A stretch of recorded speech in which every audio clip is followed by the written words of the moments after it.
On the Frontline, a 10 News special presentation starts now. There are two sides to the border, Mexico and the United States. But many sides to a complicated problem of migrants seeking the American dream, to the point they'll try anything to cross into the U.S., even at their own peril. If somebody's injured, we're going to assist them. And there's the need for the U.S. to have a certain amount of control over who and how many can be welcomed to America. Is it compassionate to force them to stay in the river?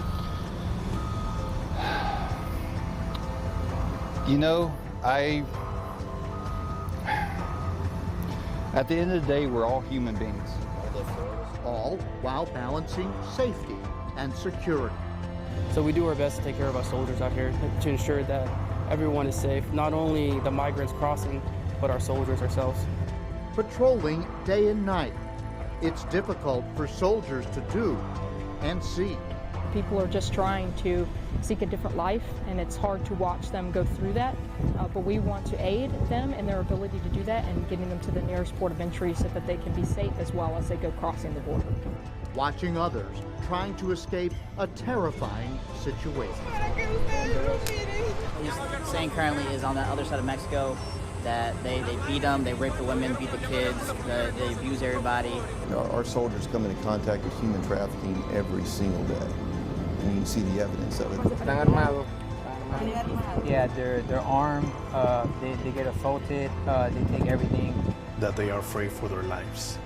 Miles of razor wire lining South Texas at Eagle Pass. To some, a deterrent. To others, a dangerous and inhumane barrier.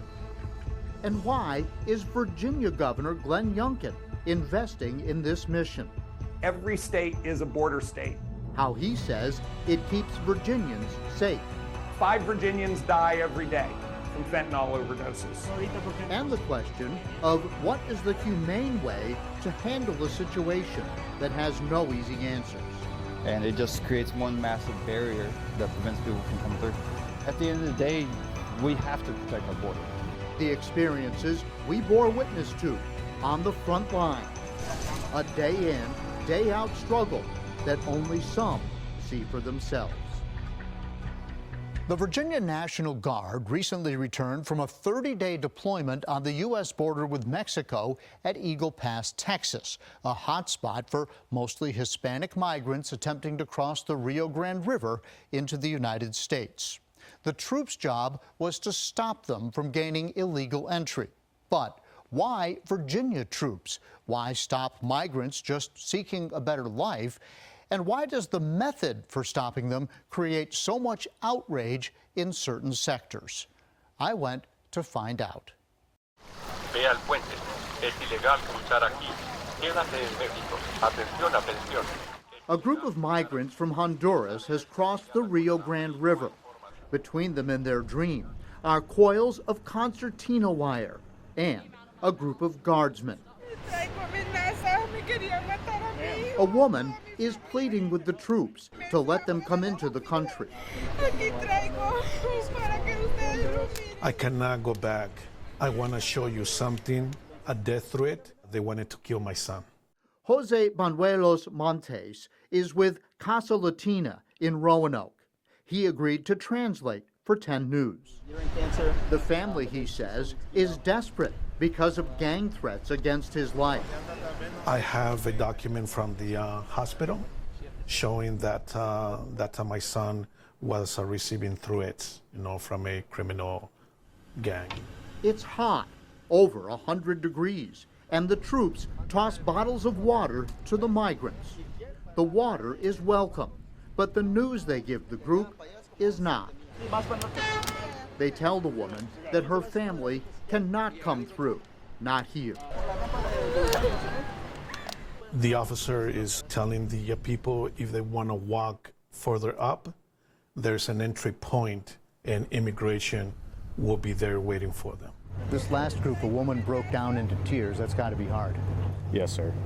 That is, we see that quite often. It's something, it could definitely, break a man down inside, but we're here to follow our mission, and that's what we do here. So. For the guardsmen, there's a constant stream of no's to the people asking and pleading for entry to the United States. The migrants have suffered to get this far. They've been beaten and robbed by Mexican cartels and others, as we will see. But the job of the guard from Virginia, codenamed Task Force Cardinal, and the guard from Texas and others, a sprinkling from other states, is to keep the migrants in the river or turn them back. We encountered numerous groups of individuals. Sergeant First Class David Alexander of Arkansas says you just don't know who's trying to come through. And I think we're doing a good thing. I mean, it's helping keep the criminals down, the drugs coming into our country and stuff. So what would you say by way of explanation? Because people see these families and they feel sorry for them, but they maybe don't know about the criminals. How would you explain to the layperson how that all plays out? What I would say is looks are deceiving. Don't put too much attention to what you actually see, but there's a lot more to it. Yet, if they walk far enough, there is an end to that wire. Authorities can only patrol so much of the river. We watched as this group of men, women, and children reached that point, which the guard has nicknamed 2030. Estamos aquí la policía estatal y los militares para advertirles que si en el momento que ustedes cruzan van a ser arrestados. We're not going to allow any unknown person to cross the border. Anybody that doesn't have a valid permit will be arrested. Authorities are telling the group they'll be charged with criminal trespassing if they choose to come out of the river. Es su decisión voluntariamente decidir qué van a hacer. It's your decision to figure out what you're going to do. All of them will come up the hill and take their chances with the trespassing charges. A group that identifies itself to 10 News as the Aguilar family tells us it's far better than the alternative. Where are they from? They're from Venezuela. They got political charges on them, and they had to flee because if they stayed, they would be massacred, as he's put in, or I'm assuming killed. They had to leave everything they had, and they're saying that the government is a dictatorship down there, and they fled Venezuela because they were going to be killed. Their trip through Mexico was equally dangerous. How hard was it, like walking in the river? Qué difícil fue a caminar en el río. Los carteles primero, los carteles. And the cartel robs them up on Mexico side. What did they rob them of? ¿Qué les quitaron? Dinero.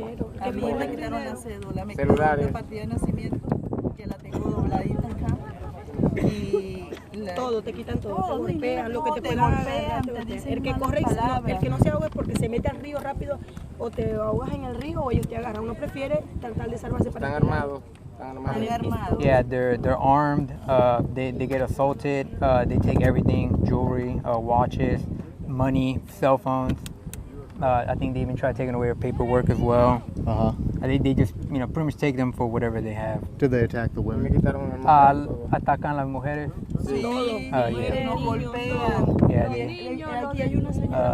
The kids as well. Did they?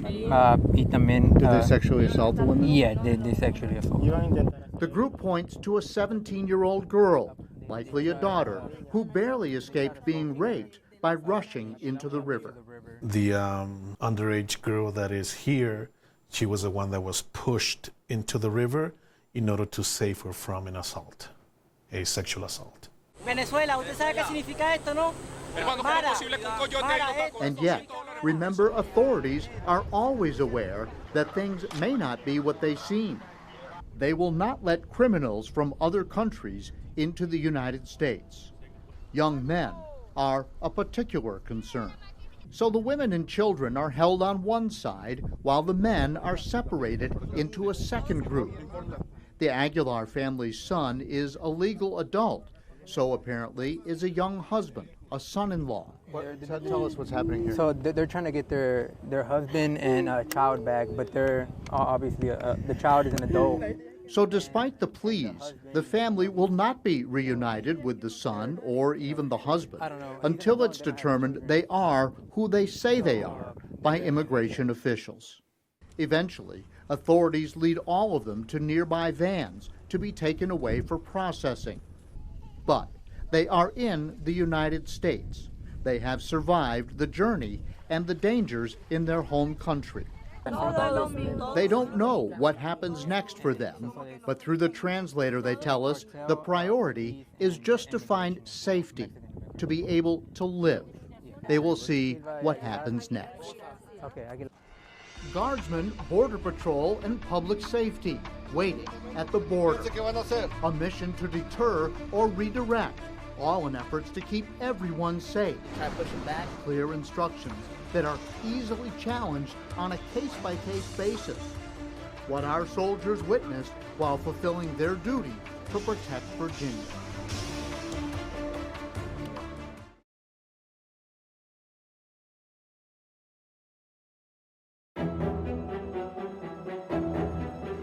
Razor wire and impenetrable buoys at the border put in place to deter. At some point the people may try to breach the wire, or they may not. And this is what happens every day here. And migrants finding ways to overcome the obstacles. They'll put clothes or blankets on top of the wire and they'll start trampling it down. Will they do that right in front of you? Yes, sir. But still confronted with a roadblock of guardsmen and Border Patrol. Virginia troops doing their part to fill the gaps, a mission Governor Glenn Youngkin sees as vitally important to the safety of Virginians.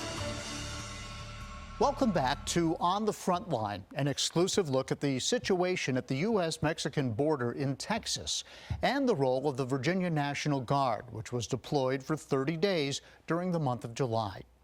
Still to come in our special, we'll take a look at why Governor Glenn Youngkin felt the need to send the troops. Every state is a border state. And we'll look at the conditions the National Guard faced in the unbearable Texas heat. The high temperature yesterday was 170 degrees. Today it's going to be 105. There's a high humidity rate. Soldiers are out there in body armor, weapons. It's extremely challenging. But first, a look at the barriers Texas has put in place to keep migrants on the Mexican side of the border to the extent that they can.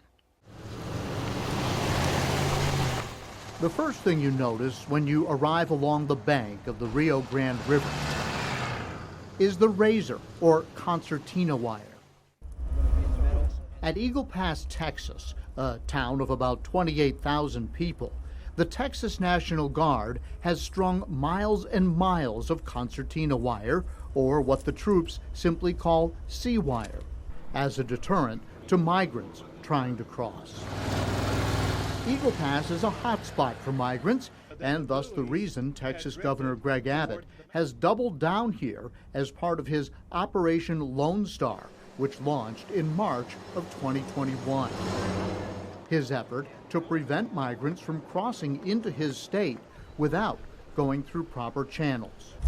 The wire is sharp, and the coils are daunting to would-be river crossers. Right now there's a group of migrants right over here walking along the river. They don't speak English, but they were able to tell me that they come from Venezuela.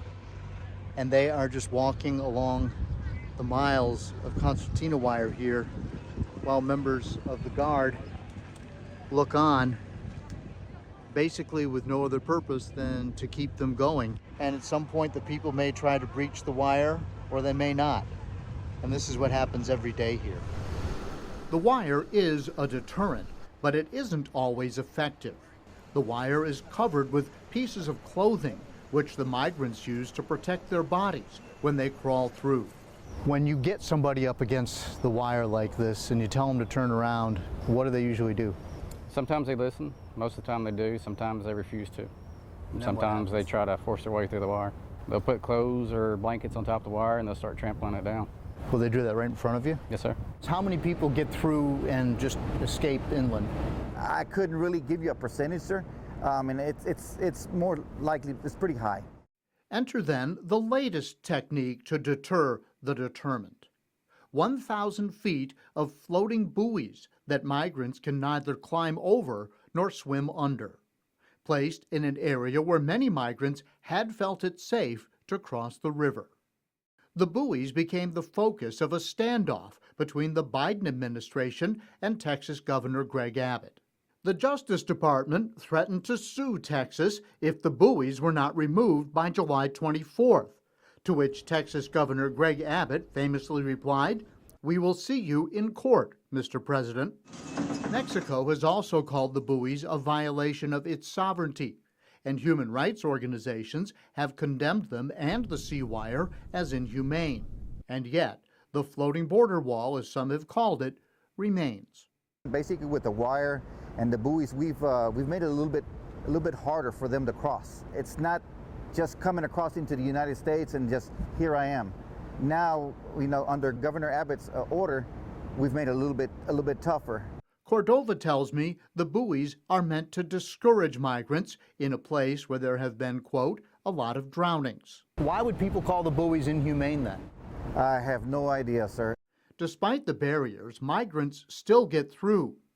This group was walking in the river one minute and the next was standing on the U.S. side of the wire. No one saw them pass. They waited there calmly to be taken to processing. I know we didn't actually see them where they came across, but how did they likely get onto this side of the river? Well, basically what they're looking is, like I explained, like in certain areas where the military, where they've been a great asset, where they're fixing the wire, they're looking for places where they can get in. They have eyes on the other side, so they look for any type of loopholes where they can try to get in, and they'll take advantage of that. And that's probably what they did? Absolutely. Immediately, guardsmen begin repairing the wire, beefing up the defenses. The next day, we joined a group from Texas, adding more wire along the riverbank. The process of creating deterrence for the migrants never ends. Right down here you can see where the migrants have been coming ashore and using these paths along the riverbank. Not only does that make it easier for them because they don't have to walk in the river, but it also gives them the opportunity to then climb the bank and try and get through this sea wire, as they call it. And the idea is to discourage them from wanting to do that. This is mainly a deterrent. This is all it is designed to do, is to deter individuals to a legal point of entry. That's all it is. Basically, the extra that you're adding down there does what that you don't already have? It makes it harder for people to cross. Whether it's the heat or the humidity, the temperature seems much worse just 10 feet below the bank at the river's edge. Guardsmen uncoil the wire there, trying to discourage migrants from testing the defenses of Operation Lone Star. It seems hard to make the migrants walk in the river, but that's what your job is. Is that what you're telling me? Yes. Like, at the end of the day, we have to protect our border. We want to protect the border from the wrong people coming in. We want to stop the drug traffickers. We want to stop the human trafficking and everything like that. We still have a mission, regardless of how sad it looks. Unfortunately, that's just the reality of it. It's a reality that will keep coming. At least hundreds of migrants every day, 24 hours a day, looking for a weak spot where they can get through. Their will to find a way versus the wire, the buoys, and servicemen with a job to do. Is it compassionate to force them to stay in the river?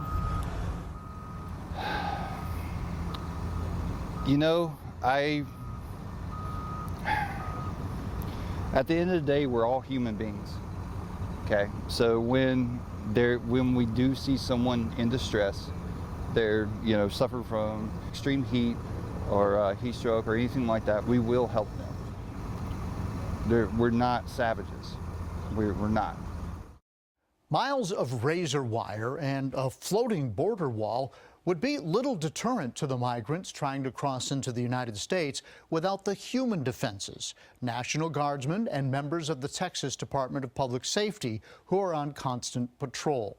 It is those patrols that the Virginia National Guard joined for their 30-day deployment beginning in July. Patrols along the Rio Grande River at Eagle Pass, on the river bank, and on the river itself. the migrants are a constant, searching for a way to get through. These illegal migrants are coming across and being deterred by the concertina wire that our engineers have put up. They encounter DPS and Border Patrol and have been told in Spanish to cross at a legal port of entry. Aquí están los anuncios. And that bridge would be a legal port of entry right there? There are over 20 legal ports of entry. This bridge, you do see traffic going to and from Mexico and would be one of the legal ports of entry, yes.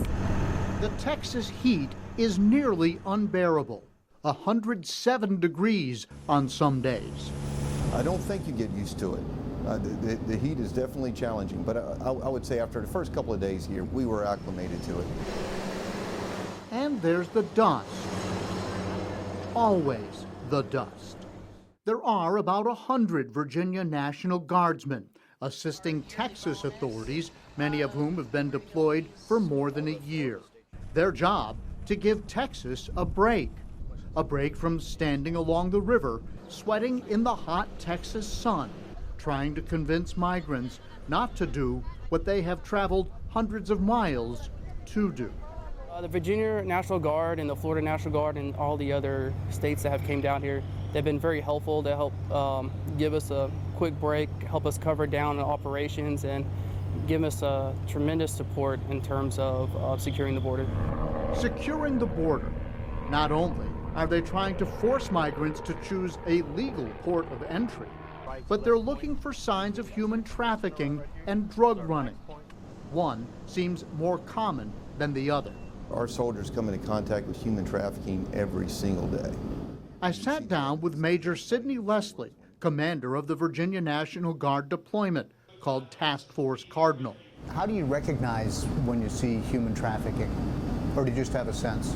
Well, they'll tell you, and then you can see it. You can see things on the other side of the border. You can see people being grouped together, by strong men, people with sticks on the other side of the water. You can see those things, and we'll get reports, from the line that they'll see that. And we got the same players every day. You'll see them and wearing a special shirt, special hat.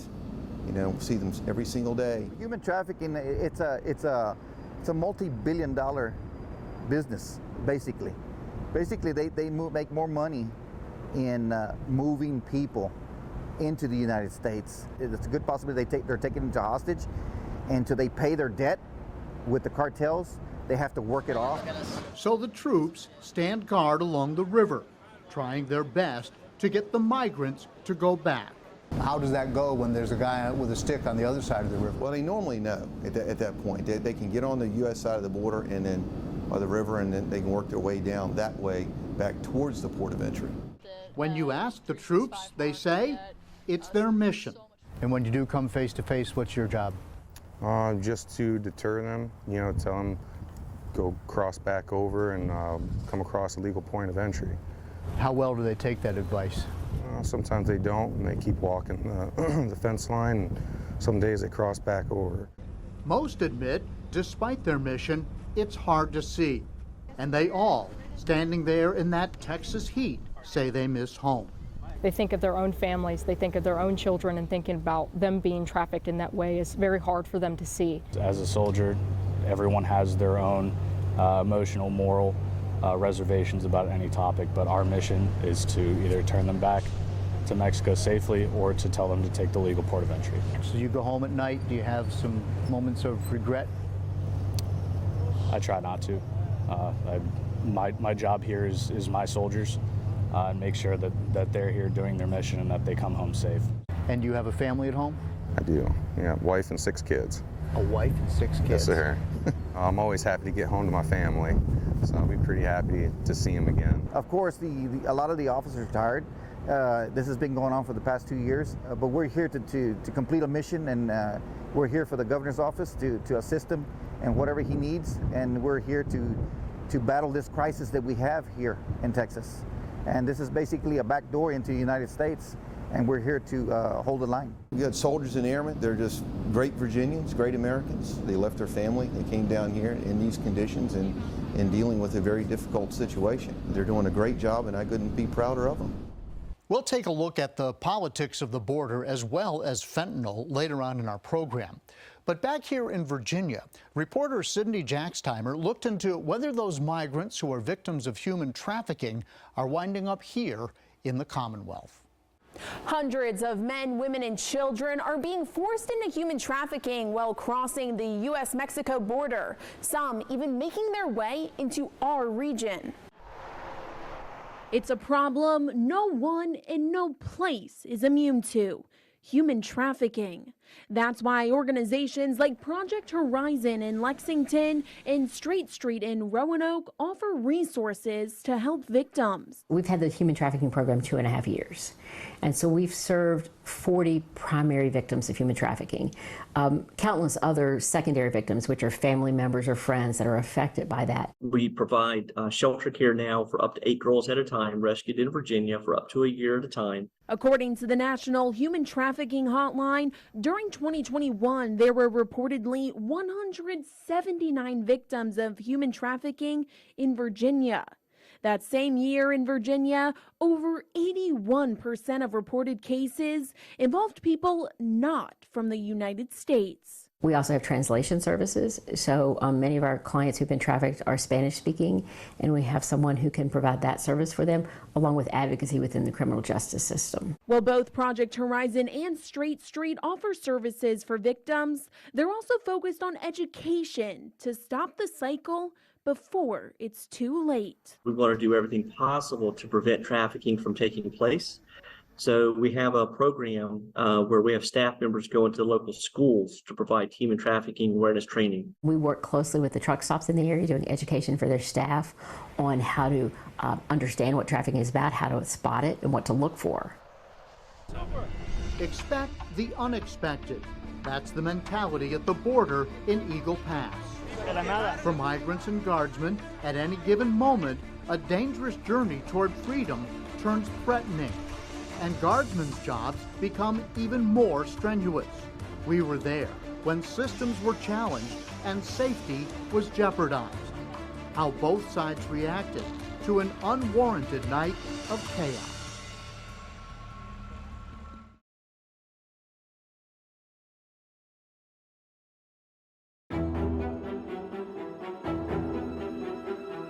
You're watching On the Frontline, a 10 News special presentation. There are two sides to the border, and where they meet can be a dangerous place. One side trying to get in any way they can. We're asking for help, please. Help us to cross the border or come in.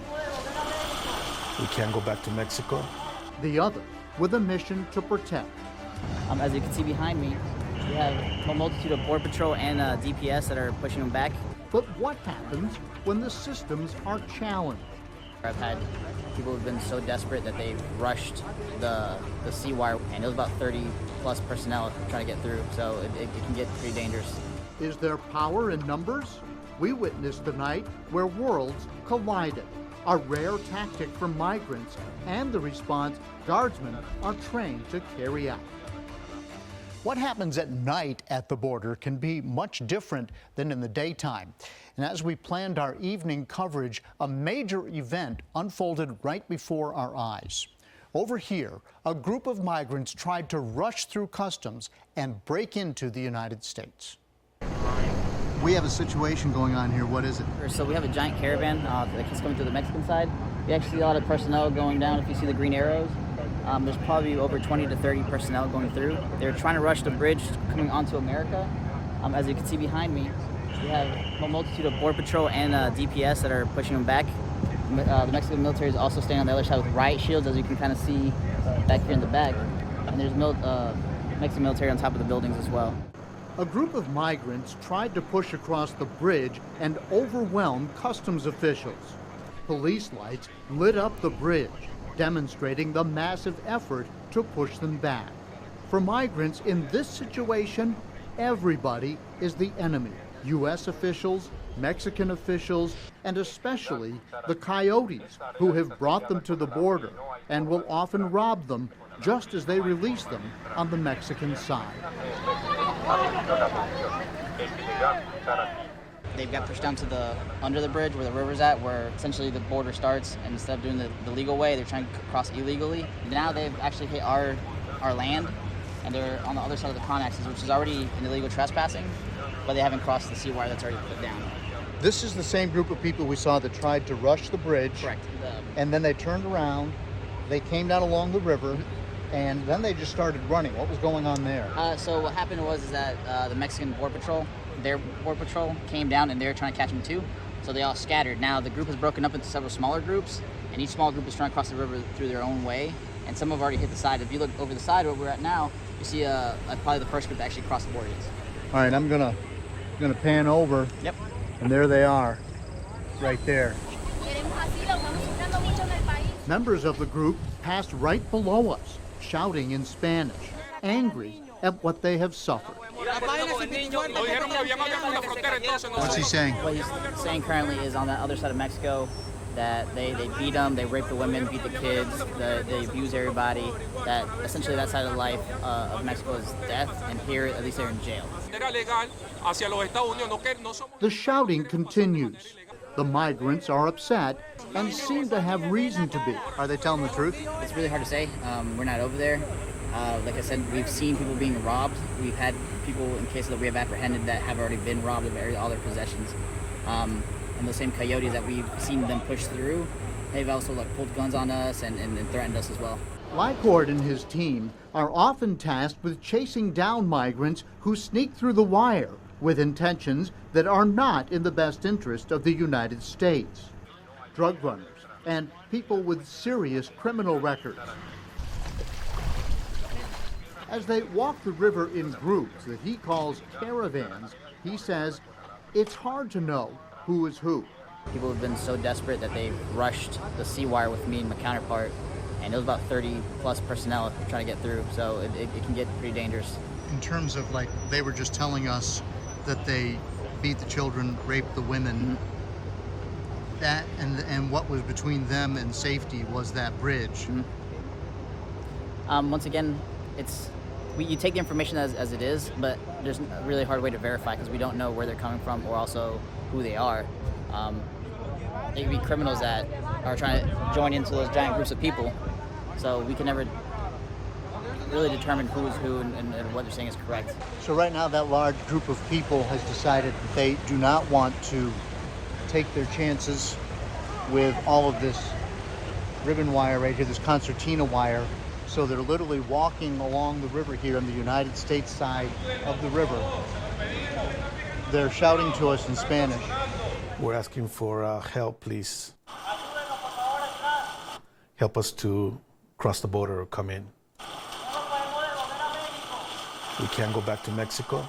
The officer is actually communicating to the undocumented immigrants that they cannot cross the border. To cross the border, it's a criminal act, and they're going to be arrested. As darkness falls, more migrants join the group, which ultimately stops to rest just inside the wire. Essentially, right now they're just resting here because they don't know what to do. They can't go north, they can't go south, they can't come over. The only option should be is to go back to Mexico. They won't do that. They won't. As long as they don't cross the wire, they'll not be arrested. Their plight, like many migrants fleeing an often dangerous situation in their home country, fighting the likes of coyotes, cartels, and even the Mexican police. They can come through legally at a border crossing, or they can go back into the river. So we followed that group for a long ways along the river. We've now driven the entire length of the riverbank here at Eagle Pass, and we've come to the part where the end of the wire happens. It does eventually end, and if those people are determined enough, eventually what they'll do is they will arrive here at an area called 2030, and this is the end of the wire. And if they get around the wire and they collect down here in this bottom area behind me, then the Border Patrol will come and pick them up, and that will be the end of their journey. And we don't know if that group is going to want to work that hard. It would be 5 miles of walking at least in the river, but that's what's in front of them if they're determined to cross into the United States. We've already shown you that some do come to the end of the wire, but perhaps, only perhaps, is that the beginning of a better life. The tough journey for migrants doesn't end at the border. In fact, some say it's where it begins. And since the end of Title 42, people looking to come into the United States now need to apply before they get to the border. And if they don't, they have slim chances of gaining asylum. Sergeant, you were telling me why it was so important to cut down. This used to be all sugarcane along here. You couldn't see. That is correct, sir. And why was that so important? Because a lot of times people would come over, if they would come over from Mexico, and they were coming, there was guys with a machete that we had always heard about. And then finally he just got caught the other day. Hopefully that was probably the same person. And he was coming to the United States side and actually robbing people. And using the machete as a weapon. Absolutely. After migrants like these actually find a way to penetrate the sea wire and the troops, they usually just turn themselves in. Border Patrol will then take them for processing. But what is processing? They're taken away in vans, and then the first step will be something called a credible fear interview. That's where migrants have to say why they're leaving their home country. And it has to fall into one of 5 categories: fleeing for persecution based upon race, religion, nationality, political, social group, or political opinion. So it's kind of your, do they have a minimal claim? Can they articulate some kind of reason for why they are fleeing, and that it's because of one of those 5 grounds? That is done at the port of entry, or if they can't make it to a port of entry, oftentimes they are just doing that wherever they are. Thompson says about 35% do not pass the interview. They are immediately turned away, but they do get one chance to appeal. And if you do, then they will permit you to enter. And that statistic was 23%. So overall, 23% were denied asylum at the border for their credible fear interview. Immigrants are then given a court date, but that can take time, sometimes a long time. I just had a case where he retained us in 2013, and we finally had our final hearing. So I'm not exaggerating when I say 10 years. And even then, they could be denied and sent back to their home country. And because of that, Thompson says, our immigration laws are broken, meaning there's no certainty that once migrants finally cross that wire, that they are home free. Executing a mission built on bettering safety and security. Governor Glenn Youngkin says using Virginia funds was not a difficult decision. How, he says, issues at the border trickle into our backyard. And we find out where politics plays a role.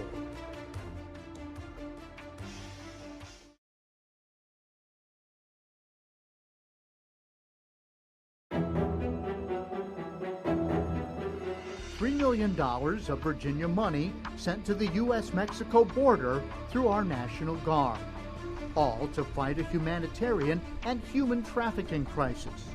Governor Glenn Youngkin says it's time Virginia did its part. What we've seen in the Commonwealth of Virginia is an absolute crisis from drug overdoses. How, he says, drugs from the border are seeping into a deadly cycle here at home. It's coming across the southern border from Mexico and coming to Virginia. But how much of this mission is politically motivated? It energizes the Republican base and it infuriates the Democratic administration. A hot topic issue with real-life implications. So far, we've shown you the plight of the migrants and even the difficulty of the troops being asked to contain them. But what's the big picture? Why has this standoff emerged in Texas? When you look at the fact that only governors from Republican states are the ones sending troops to assist Republican Governor Greg Abbott in Texas, you begin to understand this is mostly about politics. It's a sure winner for the party promoting tougher policies on immigration. That's Larry Sabato, one of the most respected political analysts in the United States today. This immigration issue consistently is first, second, or third on the list of concerns of both Republicans and independents. Meaning, those people walking in the Rio Grande River are essentially political pawns. Come election time, the party that looks toughest on stopping them from coming into the United States will get votes from their base and badly needed undecided voters. It's also important to say that it's about 95% politics on another level, and particularly for the party out of power, which right now is the Republicans. Yes, they have the House, but they don't have the Senate, and most important, they don't have the White House. Texas has taken on the lion's share of the responsibility in order to secure the border, and I believe that we have a role to play, and that's why I very carefully have made this decision in order to support the work being done in Texas, because Virginians have a lot of risk here too. Earlier this year, Virginia Governor Glenn Youngkin, whose star is rising in the Republican Party, announced he'd be sending 100 members of the National Guard, along with some support staff, to Texas for a 30-day deployment. He cited the need to assist with control of human trafficking and the flow of the deadly drug fentanyl into the Commonwealth. He told me in an interview before the deployment that the $3 million Virginia would spend pales in comparison to what Texas is spending. Texas has put up $9 billion in order to try to address this. And for us to send troop support and to do it in an extremely professional manner with great leadership, I think is what Virginia should be doing. The governor went to see the troops off when they departed in early July, and he met them again upon their return. He even flew to Texas to meet them during their deployment and thank them for their service. And even though Texas authorities say the help from Virginia and other states is badly needed, how much help has the Virginia National Guard been? Oh, they've been phenomenal. Sabato says there's a lot more going on here. Is there any part of his decision that was, while they really need help, I'm going to send some help? I'm sure they would contend that. I'm too old to believe it. He says detaining migrants at the border, then busing them to Democratic sanctuary cities in the north, is a win-win-win for Republicans. The fact that only Republican governors are sending troops means that it's a great issue for the Republicans, it energizes the Republican base, and it infuriates the Democratic administration in the White House and the Senate. That's a threefer as far as Republicans are concerned. He also points out that it forces Democrats to put their money where their mouth is when it comes to accepting the migrants in Democratic strongholds like New York and California. The Republicans are partly making a legitimate point. That is, some cities far away from the border can easily call themselves sanctuary cities without really having much of a consequence to it, unless the Republicans send loads of immigrants there, which is precisely what they have been doing. So while the migrants walk the river and the troops stand in the hot Texas sun, there appears little chance the issue will be resolved anytime soon. As bad as this looks, as hard as it must be to walk the river, having faced the cartels, the coyotes, to be sexually assaulted and robbed, only then to come up against the coils of sea wire, or even to be the people tasked with stopping them. You must understand that all of this is about power in Washington, and that illegal immigration is too powerful an issue to solve. But people don't seem to care about that anymore. It's the issue. It's hot.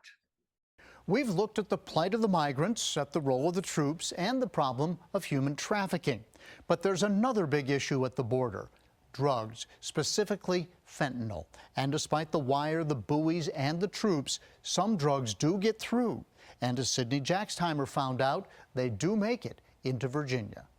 Law enforcement says nearly all of the drugs on the streets are coming exclusively from Mexico. A crisis emerging from outside of the United States. Drugs integrating into our cities and even the smallest rural communities.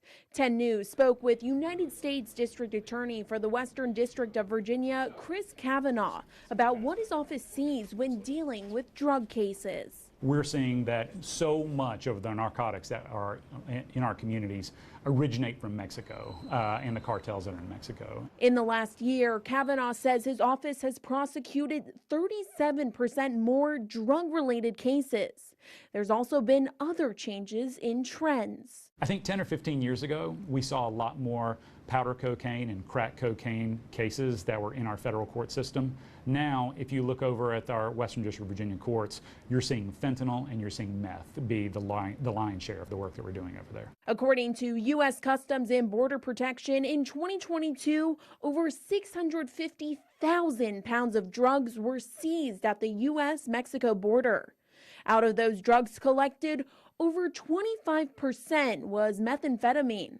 Another problem affecting our region, fentanyl, which officials say is often mixed with other drugs, sometimes unknowingly. We're seeing fentanyl in so many different types of narcotics, whether it's pressed pills or cocaine and also methamphetamine. It's finding itself everywhere. Which is why organizations like New River Valley Community Services and Rockbridge Area Prevention Coalition offer resources to those suffering from addiction. Plus, education like naloxone training, the overdose reversing nasal spray. We need to recognize the issue as a public health concern. This is a crisis that affects us all in some way, either directly or indirectly, and we need to be more open-minded about helping people that struggle with addiction. The Center for Disease Control says in 2022, nearly 110,000 people died from an overdose. 75% of those deaths were linked to synthetic opioids. Governor Greg Abbott of Texas claims Operation Lone Star has resulted in 33,800 criminal arrests, with more than 30,700 felony charges and more than 426 million lethal doses of fentanyl intercepted. Here in Virginia, it's one of the reasons Governor Glenn Youngkin mobilized the Virginia National Guard. But unlike human trafficking, which troops tell us they saw every day, the movement of fentanyl is harder to track. Troops say drug trafficking is harder to spot than human trafficking. Even still, they want to stop it any way they can. What I would say is looks are deceiving.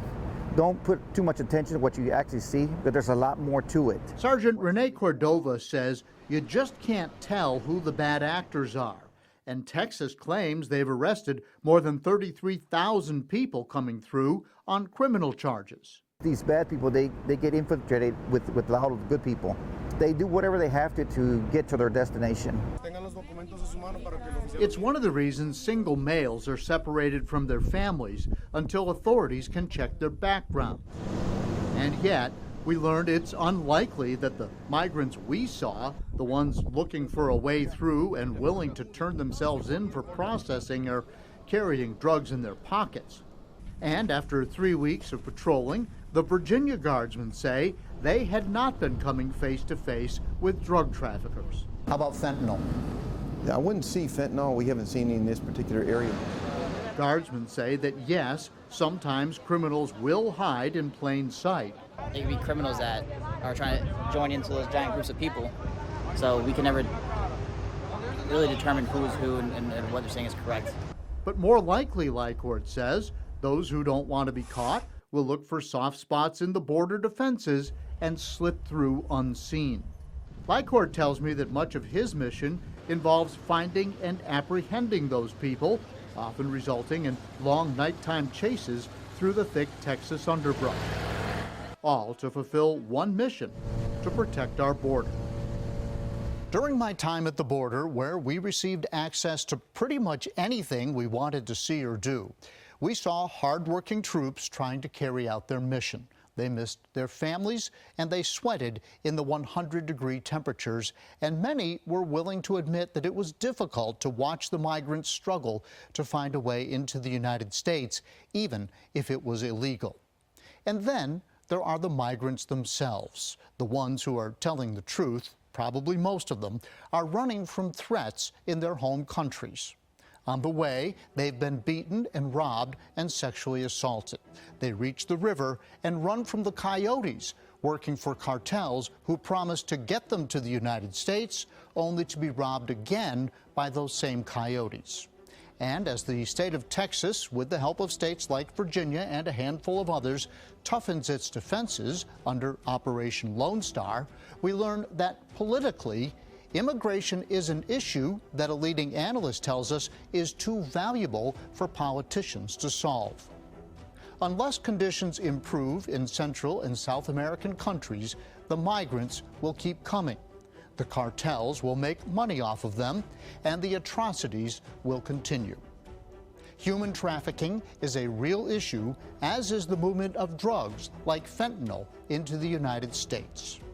It is a muddy, dusty mess, and there is no plan to clean it up. This has been a 10 News special presentation, On the Frontline.